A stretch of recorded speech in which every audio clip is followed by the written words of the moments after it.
Welcome to the Sleepy History channel. Before we start, and while you are still awake, please consider to like and subscribe to help the channel grow. Also visit us again for more content for better sleep, as we will continue uploading more videos like this.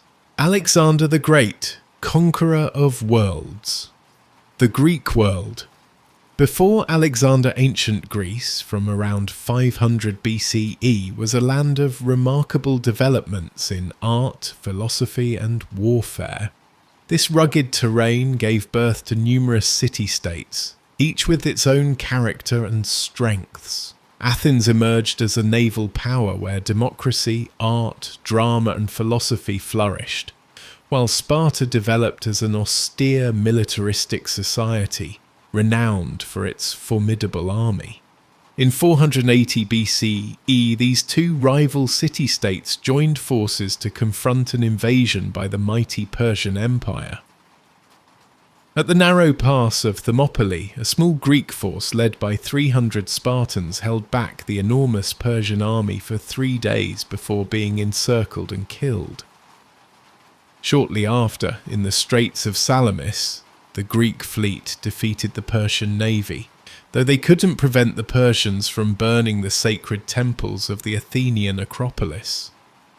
The following year at Plataea, the Greeks won a decisive land battle against the Persians, forcing them to abandon their invasion. The 50 years that followed became the golden age of classical Greece. However, rising tensions between Athens and Sparta and their respective allies eventually led to war, dragging the Greek world into decades of destructive fighting. These conflicts between Greek city-states continued for almost a century, leaving them exhausted and vulnerable to a new rising power to the north, Macedonia. The rise of Macedonia. For centuries, sophisticated Greeks had viewed the mountainous kingdom of Macedonia as a backwater, barely Greek at all. But under King Philip II, Macedonia emerged as a formidable military force. Philip's most famous reform was the introduction of the sarissa, an 18-foot pike, twice the length of a normal Greek spear, wielded by trained infantry fighting in close formation known as a phalanx. In 338 BCE, at the Battle of Chaeronea, Philip's army crushed the joint forces of Thebes and Athens. Through alliance and conquest, Philip had already gained control over most of his neighbours. Following this victory, he united all of Greece in an alliance known as the Hellenic League or League of Corinth, with Philip as hegemon or supreme commander. Only Sparta stood apart. But on the eve of launching his war, Philip was assassinated by his own bodyguard, victim of Macedonia's all-Greek war against the Persian Empire. Alexander's early years was now an ailing superpower. Alexander was born in 356 BCE in Pella, the capital of the Kingdom of Macedon. His father was King Philip II, and his mother was Olympias of Epirus, daughter of King Neoptolemus. Though Olympias was the fourth of Philip's 7 or 8 wives, she was considered his senior wife, and Alexander was quickly established as his father's heir. There are numerous fables surrounding Alexander's birth, including one suggesting that Olympias's womb was struck by a lightning bolt during the consummation of her marriage to Philip, implying that Zeus, king of the gods, was actually Alexander's father. Alexander received an exceptional education under the tutelage of the great philosopher Aristotle, who was hired by Philip to teach the young prince when Alexander was around 13 years old. This education was remarkably broad, covering philosophy, political science, literature, and natural sciences. Aristotle introduced Alexander to the Homeric cycles, particularly the Iliad, which inspired in the young prince a deep desire for military glory. Alexander was so fond of Homer's work that he kept an annotated copy of the Iliad with him throughout his campaigns. During his education, Alexander formed close bonds with the sons of Macedonian nobles who were educated alongside him, including Hephaestion, who would become his closest companion and trusted general. One of Alexander's most enduring lifelong companions was his horse Bucephalus. According to Plutarch, a horse trader came through Macedon around 344 BCE when Alexander was 12. Bucephalus was shown to the Macedonian king, but he displayed little interest in purchasing a steed which seemed unruly and could not be ridden. Alexander came forward and convinced his father to buy the horse if he could tame it. Despite his small size, Alexander managed to ride Bucephalus, impressing his father, who then bought the horse for his son. Bucephalus would serve as Alexander's main horse for nearly 20 years. Succession and consolidation of power.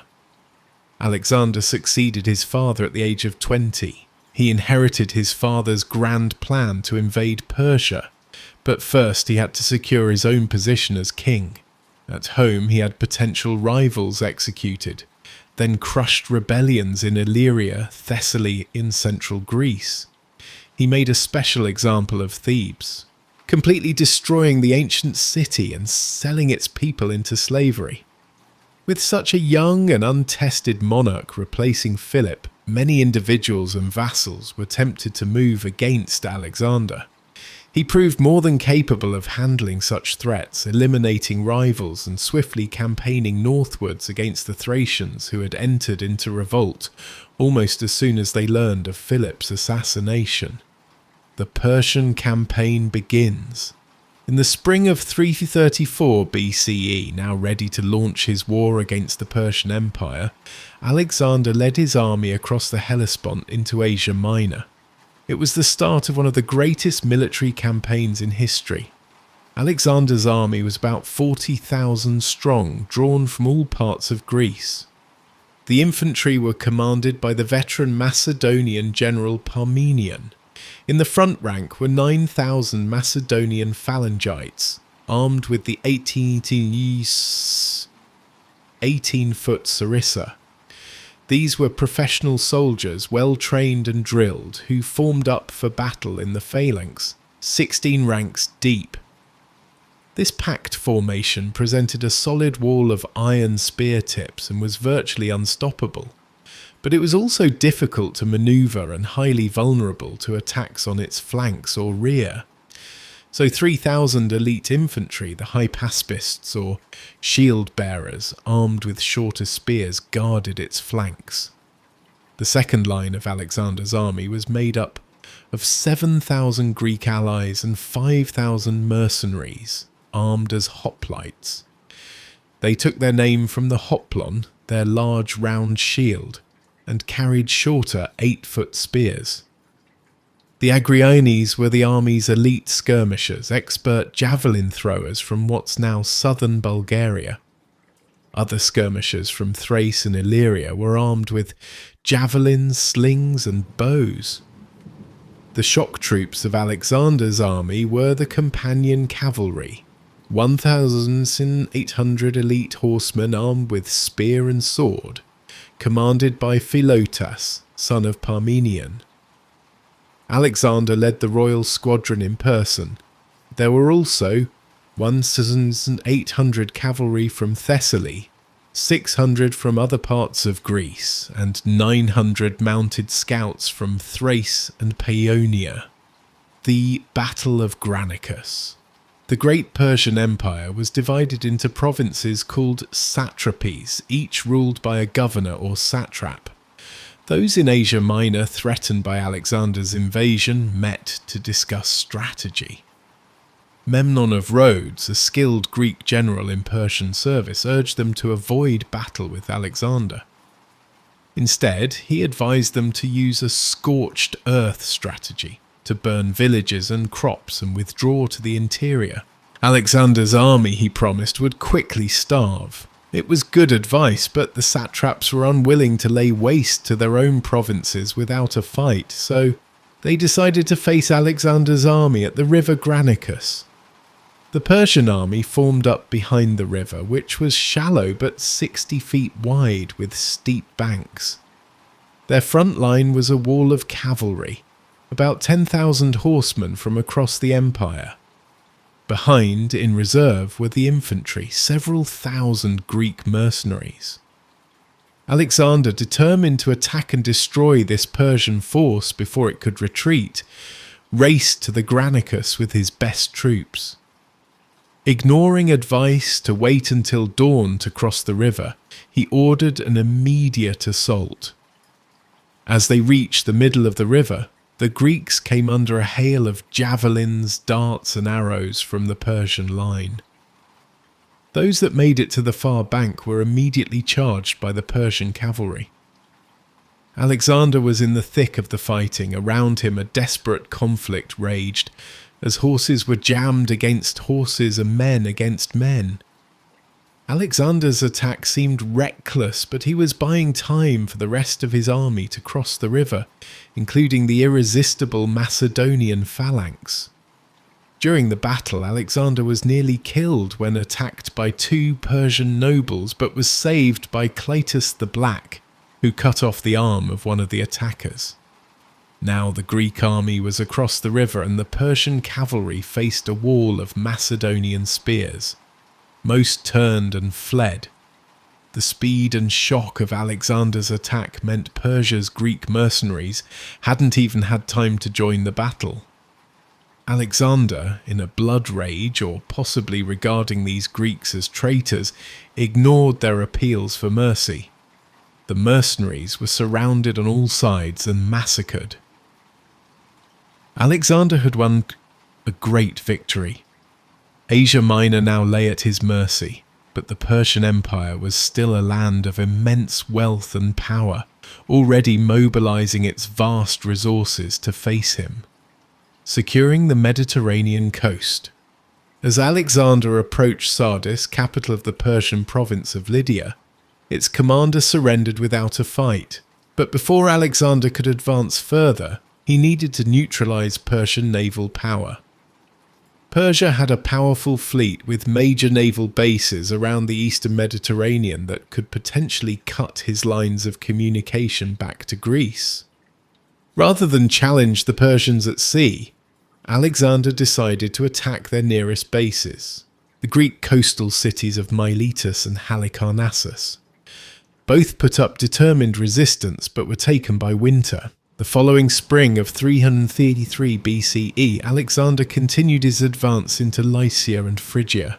At Gordium he was shown the legendary Gordian knot. A prophecy said that whoever could unpick it would rule all Asia.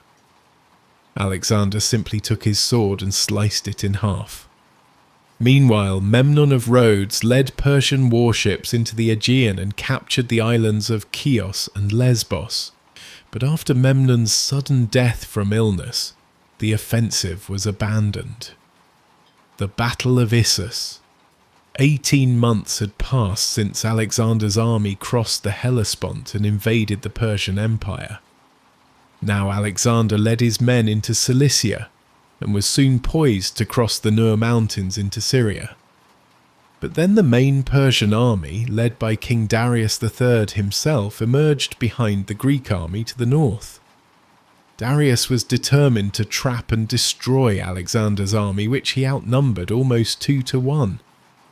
So he blocked Alexander's only escape route by moving his army to the coastal plain near Issus, just 6 miles wide from mountains to sea.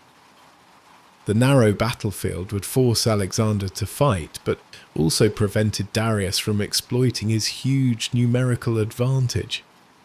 His army, by some estimates, was up to 100,000 strong, and contained some of the finest soldiers in his vast empire, including 10,000 of his own household troops known as the Immortals. His best cavalry were massed on his right, towards the sea, where the ground was better for horses. His best infantry, his Greek mercenary hoplites, formed the centre. Persian infantry formed his left wing. Alexander deployed his own army for battle, once again entrusting his left wing nearest the sea to Parmenion with the Greek cavalry and infantry. In the centre, as always, was the Macedonian phalanx. Alexander positioned himself and his best troops on the right wing, toward the mountain slopes, his elite Agriani javelin throwers, his archers, and behind them the hypaspists and the companion cavalry. When Alexander saw the strength of the Persian cavalry facing Parmenion on the left, he moved across his Thessalian cavalry to reinforce him. Despite his overwhelming numbers, Darius held his position behind a small river, the Pinarus, and waited for Alexander to attack. Alexander called out to his men, urging them to fight bravely, picking out some by name. Then, at the head of his army's right wing, he charged. Once again, the speed and shock of the Macedonian advance sent the enemy reeling back. But in the centre of the battlefield, the Macedonian phalanx was in trouble. In its effort to keep up with Alexander, its formation had become disordered. Now, in fierce fighting with Darius's Greek mercenaries, the phalanx was slowly being driven back. Alexander, seeing the danger, regrouped and led the companions in a headlong charge straight at the Persian centre. The Greek mercenaries, threatened on their flank, were soon in disarray, and the Macedonian phalanx was able to resume its advance. Alexander fought his way towards the great king, Darius himself. Rather than face this apparently mad and fearless Macedonian king, Darius fled the battlefield in his royal chariot. Meanwhile, the Macedonian left wing under Parmenion was in a desperate fight against the best of the Persian cavalry. If the Persians could break through here, they could envelop Alexander's army and snatch victory from the jaws of defeat. But Parmenion and his troops fought doggedly and continued to hold the Persians at bay.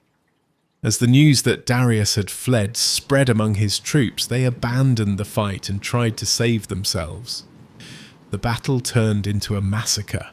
The Battle of Issus was a stunning victory for Alexander. Among the spoils of victory were Darius's wife, mother, and 3 children, all taken alive and well treated by Alexander. Conquest of the Levant and Egypt. With the Persian field army in retreat, Alexander now turned to subduing the western territories of the Persian Empire. The next year, 332 BCE, the coastal cities of Phoenicia submitted to Alexander, ending Persian naval power in the Mediterranean. But the island city of Tyre resisted. Tyre's defenders fought bravely and skillfully, even when Alexander began building a causeway to the island, protected by 2 giant siege towers, which they counter-attacked with fire ships. But after 7 months, the city walls were breached and Tyre fell. Most of its citizens were killed or enslaved. Gaza too was taken by siege. Alexander continued to Pelusium on the Nile Delta, where the Persian governor of Egypt surrendered the entire province to Alexander, along with the royal treasury. At Memphis, priests of this ancient land welcomed Alexander as their liberator from Persian rule and crowned him pharaoh. At the mouth of the Nile, he founded a new city, Alexandria, then travelled to the desert oracle of Siwa, where, according to some accounts, the priests welcomed him as the son of Ammon, king of the gods. Alexander returned east to Tyre, where in 331 BCE he received news of trouble back home.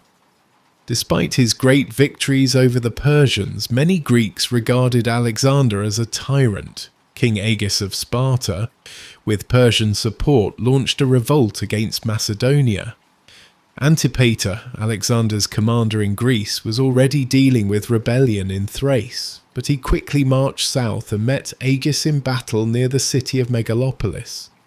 The Spartan army was crushed, and King Agis himself was among the fallen. The Battle of Gaugamela. With his base in Greece secure once more, Alexander advanced towards the Persian heartlands, seeking a final showdown with Darius. He received a letter from the Persian king offering him a fortune in gold, his daughter in marriage, and half his empire in exchange for peace. But Alexander's stunning victories, all the oracles and acclamations, had now convinced him that his destiny was to rule the world. He rejected the Persian king's offer. He didn't want half the empire. He was coming to take it all. Receiving news that a great Persian army led by Darius had assembled at Gaugamela, near modern Mosul in Iraq, he made straight for it. This was Darius's last chance to stop Alexander and Alexander's chance to smash Persian power once and for all. Darius had chosen to fight on open ground, where his advantage in numbers would be more telling. His soldiers had also worked hard to clear and flatten the terrain to make it suitable for Persian war chariots. By modern estimates, the Persian army was between 50,000 and 80,000 strong, and made up of contingents from across the empire, infantry from Syria and Babylonia, cavalry from Armenia, India and Central Asia, up to 200 scythe chariots, even a handful of war elephants. Alexander's army was smaller and may have been outnumbered by as much as 2 to 1. He deployed his units in the usual formation. On the left flank, Thracian and Thessalian cavalry commanded by Parmenion. In the centre, the Macedonian veterans of the phalanx, each armed with their 18-foot sarissa pike. On the right flank, Alexander with his elite cavalry, the companions and his best infantry, the hypaspists. Greek hoplites formed a second line and supported both wings, which were angled back, Aspasi and Assassini, as they fought their way into what's now the Swat Valley of northern Pakistan. After a fierce siege, Alexander took the Assassinian capital of Masaga.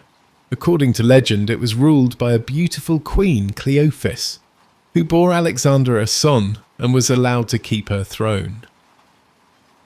Bes, his army mutinied.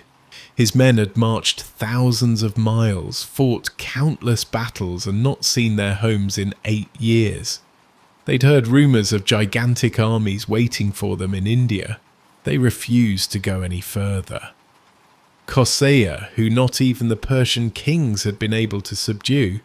Returning to Babylon, he was met by embassies from distant peoples, come to recognise his greatness.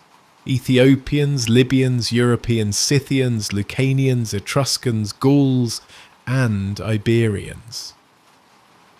Bactria demonstrated his versatility as a commander. Greek hoplites formed a second line and supported both wings, which were angled back to guard against encirclement by the Persians. The battle began when Alexander led his wing out to the right, a move that took the Persians by surprise. Could Alexander really be trying to encircle their huge army? The Persians mirrored his movement, taking troops away from their centre to outflank Alexander and prevent him from leaving the area they'd cleared for the Persian chariots. But Alexander's unusual manoeuvre was a trap to entice the Persians to weaken their centre. When he saw that it had worked, he ordered his Greek cavalry to charge, to keep the Persians fixed in position.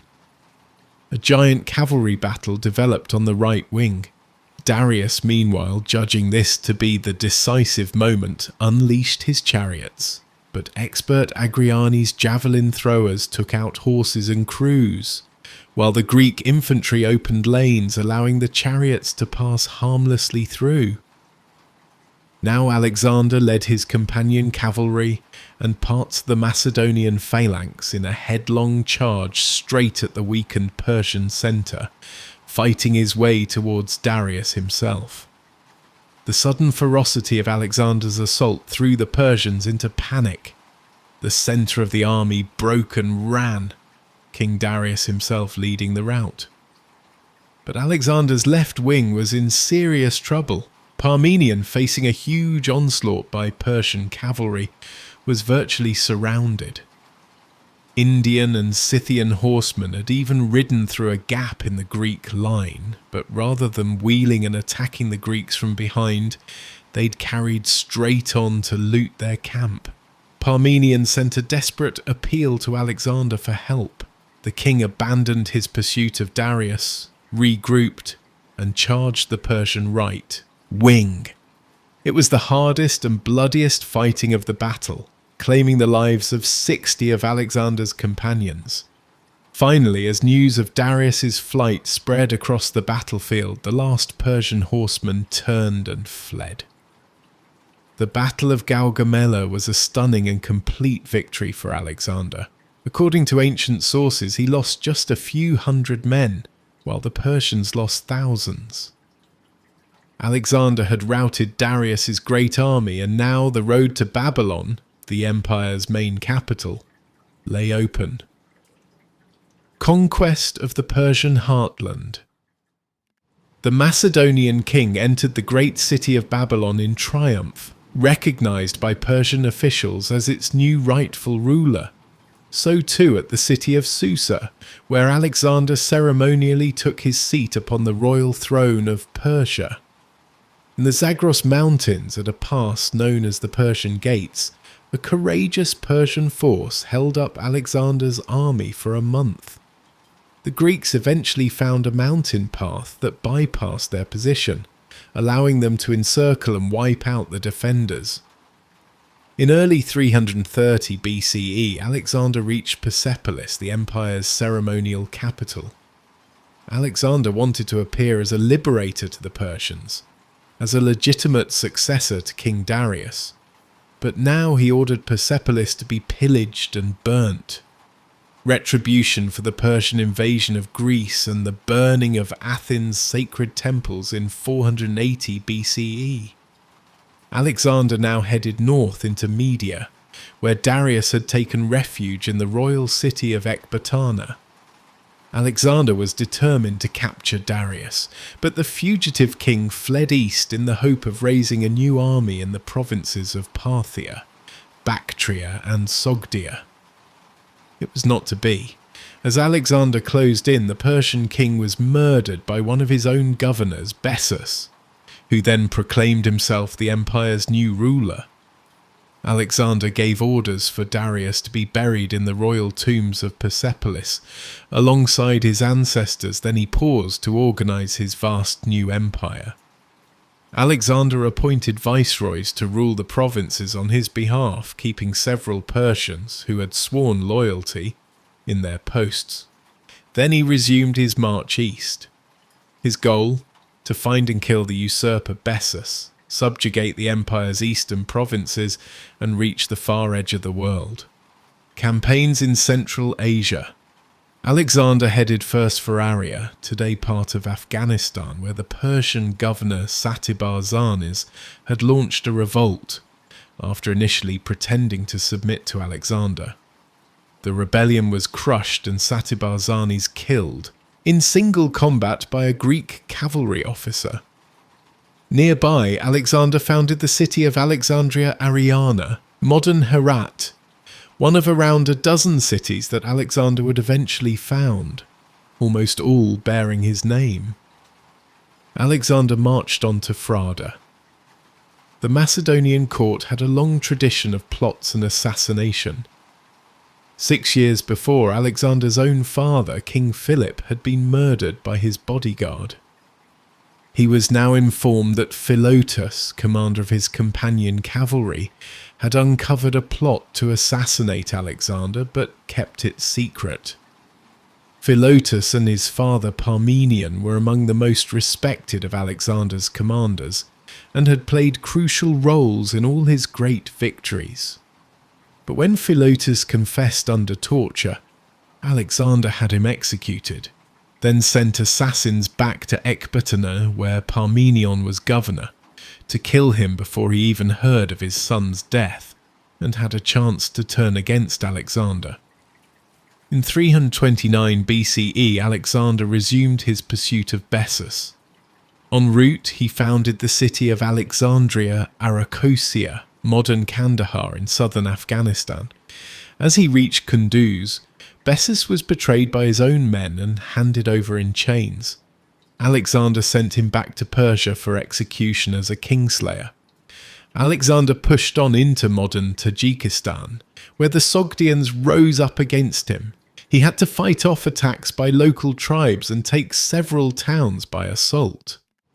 On the banks of the Jaxartes River, he founded the city of Alexandria Escate, meaning Alexandria the furthest, so named because he had at last reached the limit of the Persian Empire. This frontier was frequently raided by nomads, known to the Greeks as Scythians. Alexander lured them into a decisive battle near the Jaxartes.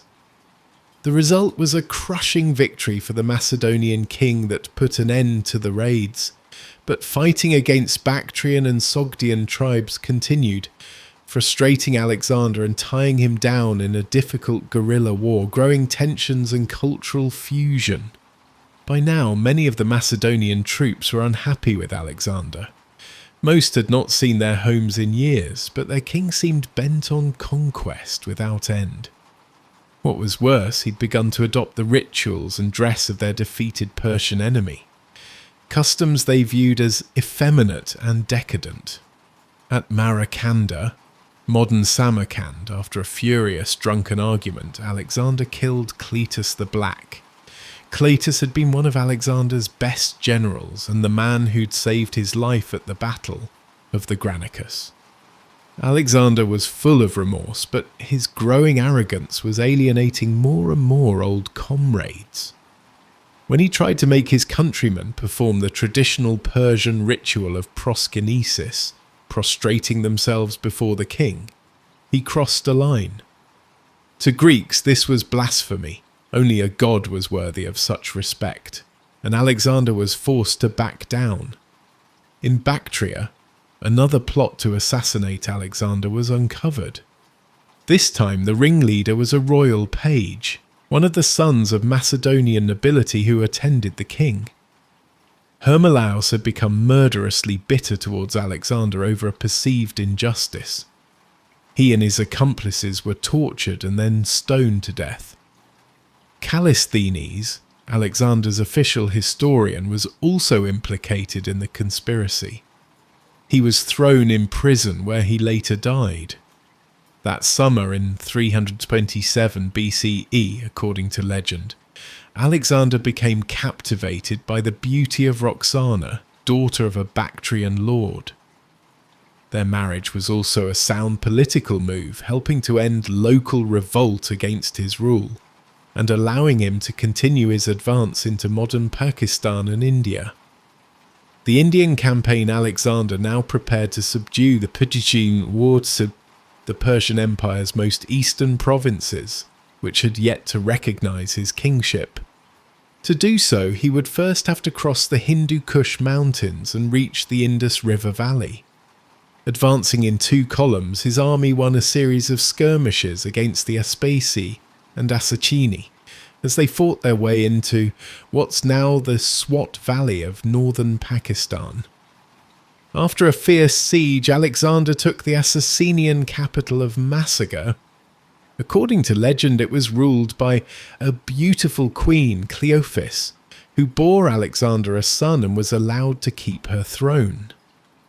The ruler of Taxila, near modern Islamabad, had formed an alliance with Alexander. Together they marched to face Porus, king of Pauravas, at the Battle of the Hydaspes. It was Alexander's costliest battle, as Porus's war elephants inflicted terrible casualties amongst the Greeks. But despite Porus's fearless leadership, the battle ended in a decisive victory for Alexander, winning him control of the Punjab. Alexander wanted to push on into India to reach the great river which ancient Greek geographers said formed the edge of the world. But at the river Hyphasis, known today as the Bees, his army mutinied. His men had marched thousands of miles, fought countless battles, and not seen their homes in 8 years. They'd heard rumours of gigantic armies waiting for them in India. They refused to go any further. Alexander was furious but had to turn the army around. He followed the rivers of the Punjab to the sea, a journey that took 10 months. On the way he defeated the Malians, but while leading the assault on their capital, was wounded in the chest and nearly killed. After reaching the coast, part of the army under Nearchus boarded ships and returned by sea to Persia, sailing through the Strait of Hormuz and into the Persian Gulf. It was one of the great ancient voyages of exploration, as these waters had been previously unknown to Greeks. Meanwhile, Alexander led the rest of the army back by land through the Gedrosian Desert today in southern Pakistan. But extreme heat and shortages of food and water led to terrible suffering and many deaths among his army. Return to Persia and final years. On his return to Persia, Alexander executed several of his viceroys and governors, men accused of ruling unjustly and robbing temples and tombs during his long absence in the east. At Susa, he arranged a magnificent mass marriage of Macedonian officers to 80 Persian noblewomen to strengthen bonds between his two kingdoms. Alexander himself married 2 Persian princesses. He also paid all his soldiers' debts and ordered 30,000 youths from across the empire to be trained in the Macedonian art of war. But at Opis, his Macedonian troops mutinied. They were offended by Alexander's apparent preference for Persian advisors and Persian ways. Alexander had the ringleaders executed and made a speech to the men, reminding them of the glories they'd won together, leading eventually to an emotional reconciliation. At Ecbatana, Alexander's closest and most trusted friend, Hephaestion, died of fever. The king was grief-stricken, went days without eating, and ordered a period of public mourning across the empire. Alexander waged a successful campaign against the mountain raiders of Kosseia, who not even the Persian kings had been able to subdue. Returning to Babylon, he was met by embassies from distant peoples come to recognize his greatness: Ethiopians, Libyans, European Scythians, Lucanians, Etruscans, Gauls and Iberians. Alexander's Bactrian wife Roxana was now pregnant, but as he planned his next campaign to Arabia and beyond, he developed a sudden fever and died days later, aged just 32. The cause of Alexander's death has never been established. It may have been malaria, cholera, typhus, or poison, the legacy of Alexander. Alexander died undefeated in battle. His reputation as a brilliant, fearless and daring military commander remains undimmed. His decade-long campaign created one of the largest empires ever known, stretching from Greece to Pakistan, but it was vast and unstable, held together only by his own brilliance and name. Alexander left no plans for his succession, and his generals soon began fighting among themselves to carve out their own empires. In the Wars of the Successors, Alexander's widow Roxana and his young son were murdered. His own gold sarcophagus, en route to Macedonia for burial, was hijacked and ended up in Alexandria, in Egypt. Today its location remains one of the world's great unsolved mysteries. Few men have ever had such an impact on the course of history as Alexander the Great. The breathtaking achievements of his short life ushered in the Hellenistic age, as Greek ideas spread across the territory of his former empire, fusing with local traditions to trigger new developments in art, science, government and language. Some of the successor kingdoms to his great empire were short-lived. Others endured for centuries, but all, in turn, would fall to new forces, and in the West, to the rising power of Rome. The man behind the legend, the man known to history as Alexander the Great of Macedon, was a complex figure whose personality and appearance have been the subject of much historical debate. He was reportedly handsome, though short in stature, with brownish blonde hair and penetrating eyes. According to Curtius Rufus, when Alexander sat on one of the great thrones of the Persian kings, his feet did not reach the floor, and he had to order a footstool to be brought to disguise this fact. Alexander was a cultivated young man. interested in the great writers of the Greek world and yet also curious about the cultures of the people he conquered. This was allied with a resolute brutality which saw him mass murder and enslave the inhabitants of conquered cities that resisted him. He patronised the arts and learning, was intelligent though prone to stubbornness and emotional outbursts, a factor which was exacerbated by his fondness for wine, with several ancient chroniclers itemising his heavy drinking bouts. His sexuality remains a mystery. Several passages in Plutarch's Life of Alexander could be interpreted as suggesting he was gay or bisexual, and his relationship with Hephaestion has elicited endless speculation. However, there is no concrete evidence to suggest what his sexual orientation was, one way or the other. Alexander's military genius. Alexander's military achievements were extraordinary by any standard. His tactical brilliance was evident in all his major battles. At the Granicus, he led a daring river crossing in the face of the enemy. At Issus, he identified the weak point in the Persian line and personally led the decisive charge. At Gaugamela, he devised a complex strategy to draw the Persians out of position before striking at their centre. His siegecraft was equally impressive. The siege of Tyre, where he built a causeway to an island fortress, showed his determination and engineering skill, his ability to adapt to different terrains and enemies, from the set-piece battles against Persian armies to the guerrilla warfare in the mountains of Bactria, demonstrated his versatility as a commander. Perhaps most remarkable was Alexander's ability to inspire his men.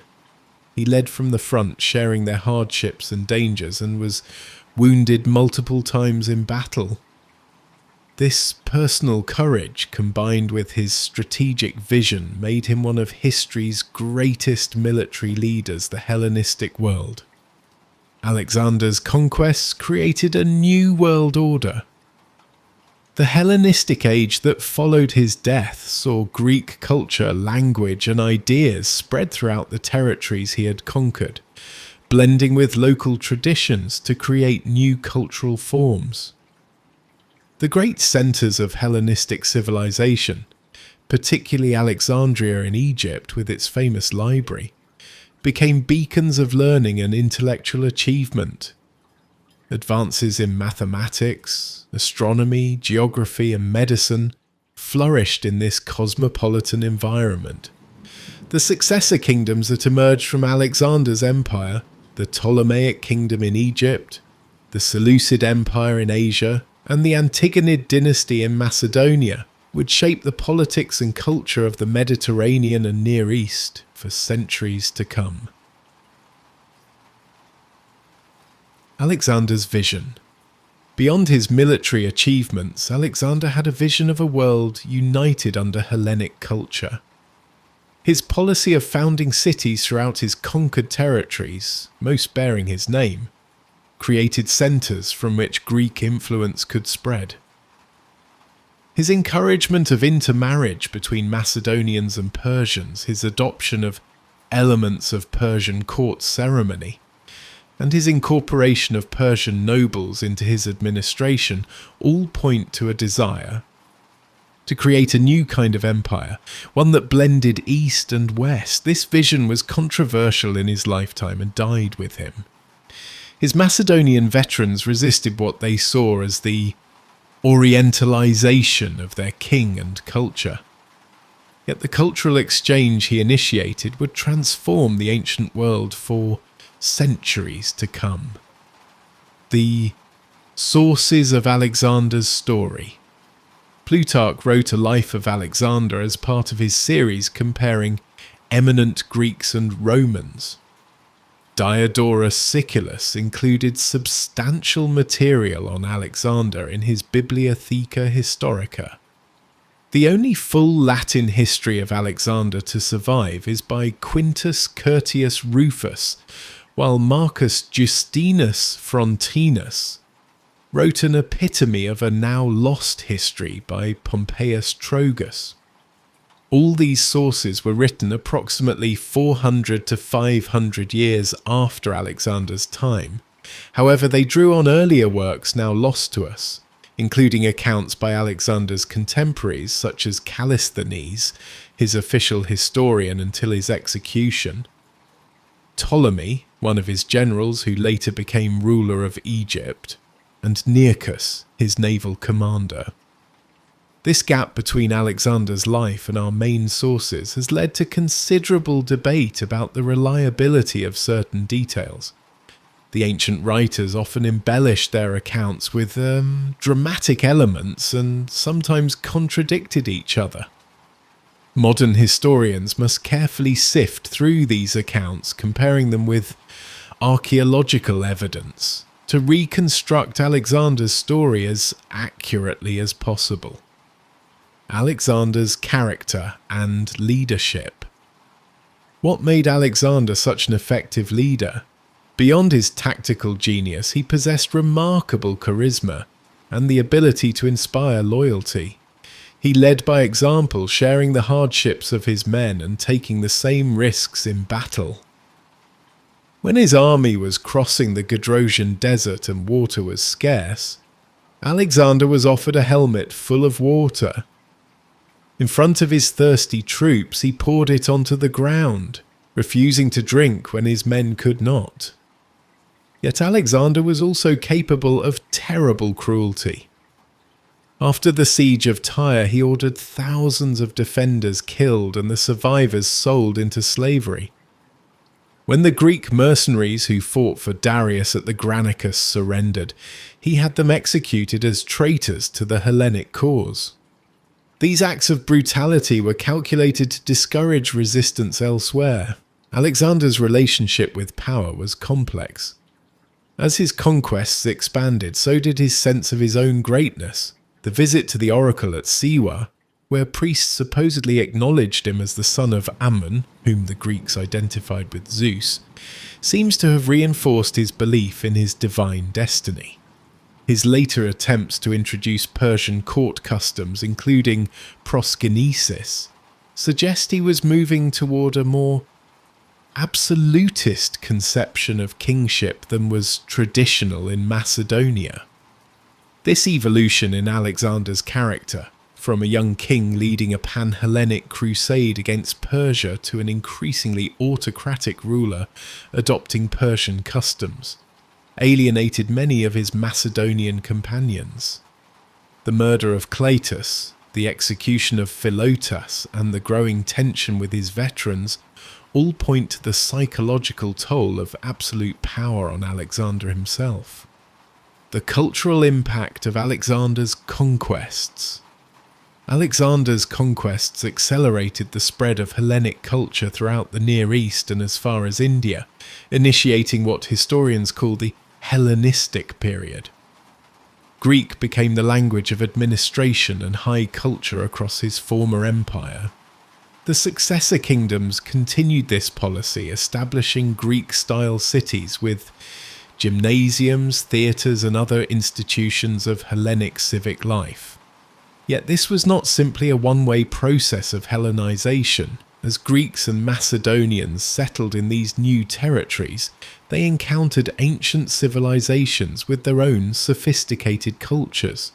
The result was a complex cultural fusion.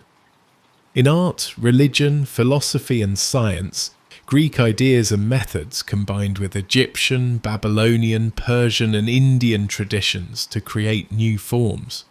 This cultural exchange had profound and lasting effects. In Egypt, the Ptolemies maintained many pharaonic traditions while introducing Greek administrative systems. In Bactria, Greek artistic styles influenced Buddhist sculpture. In astronomy and mathematics, Greek geometrical methods were applied to Babylonian numerical data, advancing both traditions. The Library of Alexandria, founded by Ptolemy I, became the greatest centre of learning in the ancient world, attracting scholars from across the Mediterranean and Near East. Here, the systematic collection and study of knowledge from different cultures led to breakthroughs in fields from medicine 2 mechanics. The cities of Alexander. One of Alexander's most enduring legacies was the network of cities he founded across his empire. Ancient sources claim he established around 70 settlements, though modern historians consider this an exaggeration. Nevertheless, he did found numerous cities, most bearing his name. The most famous was Alexandria in Egypt, strategically located on the Mediterranean coast near the Nile Delta. Under the Ptolemies, it grew into a magnificent metropolis of perhaps 500,000 people, with broad avenues, grand public buildings, and the famous lighthouse of Pharos, one of the 7 wonders of the ancient world. Other Alexandrias served different purposes. Alexandria Escate, the furthest, marked the northeastern frontier of his empire. Alexandria Bucephala commemorated his beloved horse.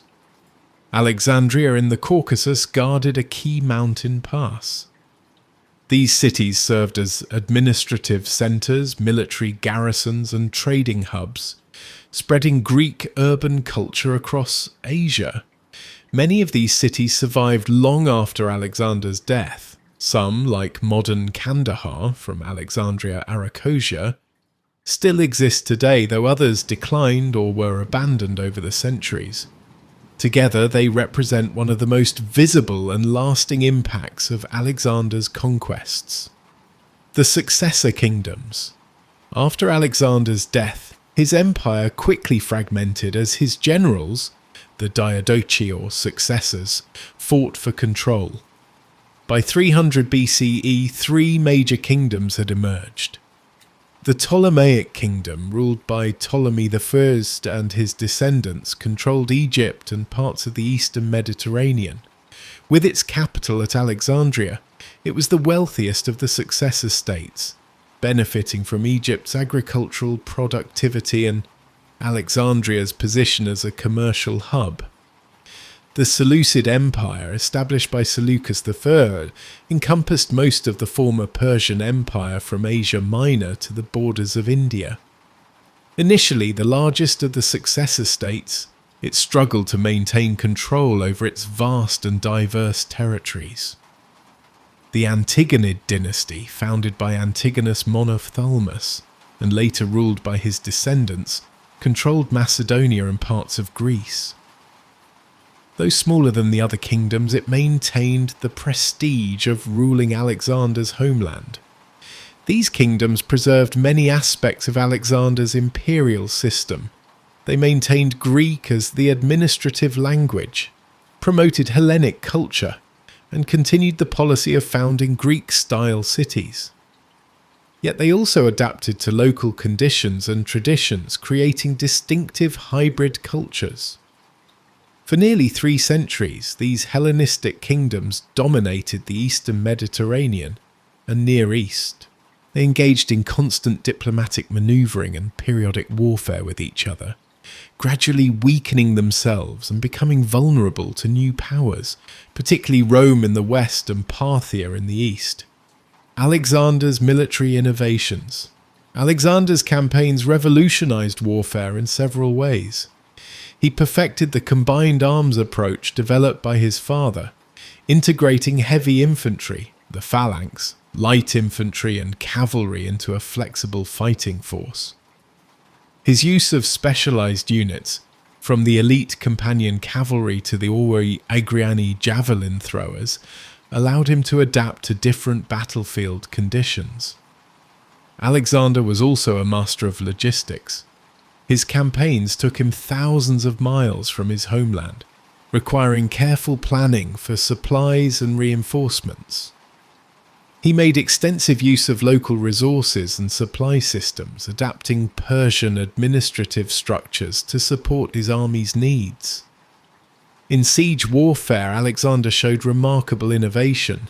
The siege of Tyre demonstrated his willingness to undertake massive engineering projects, building a causeway nearly half a mile long to reach the island city.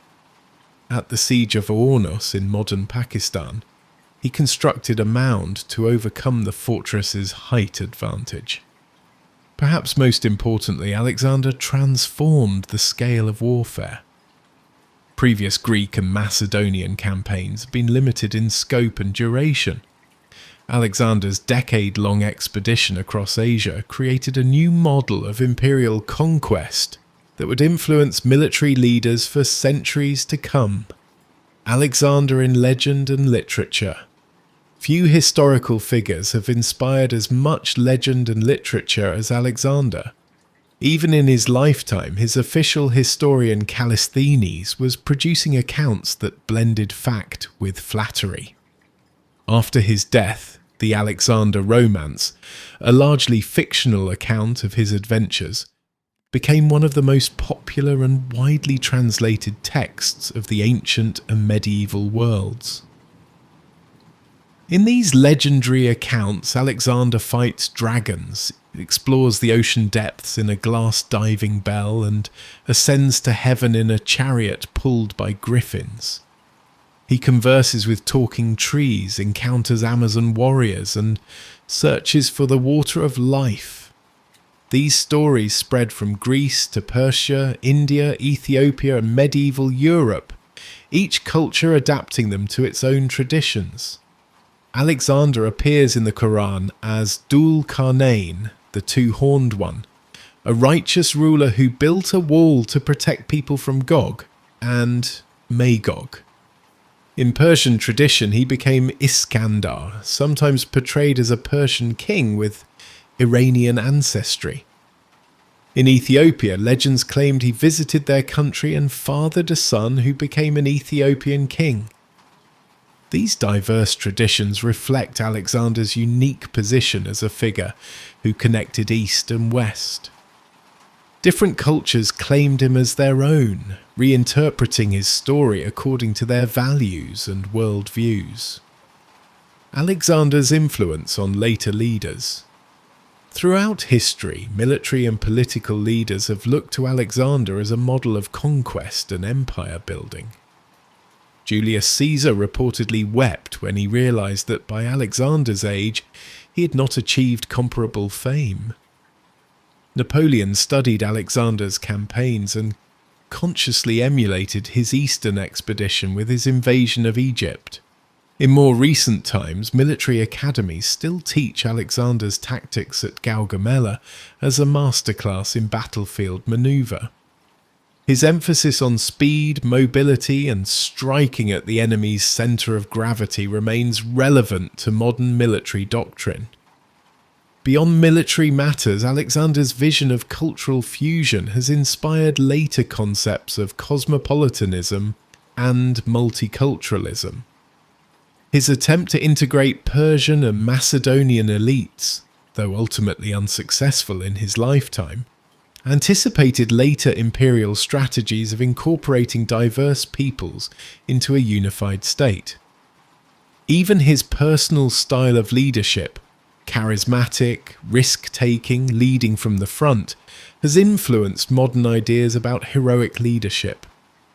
The image of Alexander cutting the Gordian knot has become a metaphor for solving intractable problems through bold, decisive action. The end of an era. Alexander's death marked not just the end of his personal rule, but the conclusion of a remarkable era in Greek history. The city-states that had dominated Greek civilization for centuries were now permanently overshadowed by the Hellenistic kingdoms. The democratic experiments of Athens and other cities gave way to monarchy as the dominant political form. The cultural centre of the Greek world shifted eastward from Athens to Alexandria and other new cities. Greek culture became more cosmopolitan, absorbing influences from Egypt, Mesopotamia, Persia, and beyond. This Hellenistic civilization would eventually be absorbed into the Roman Empire, but its legacy continued to shape Mediterranean and Near Eastern culture for centuries. Alexander himself became a symbol of this transformation. the Macedonian king who conquered the Persian Empire, but was in some ways conquered by it, adopting its customs and attempting to fuse Greek and Persian traditions. His life embodied the contradictions and possibilities of this new world he helped create. Final assessment. How should we ultimately assess Alexander and his legacy? Was he, as some ancient writers portrayed him, a philosophical king spreading Greek civilization to barbarian lands? Or was he, as others have argued, simply a brilliant military commander, driven by insatiable ambition and thirst for glory? The truth likely lies somewhere in between. Alexander was undoubtedly ambitious and glory-seeking, traits encouraged by his culture and education. His campaigns caused immense suffering, with countless deaths in battle and the destruction of cities like Thebes, Tyre and Gaza. Yet he also showed genuine curiosity about the cultures he encountered, and a willingness to incorporate their traditions rather than simply imposing Greek ways.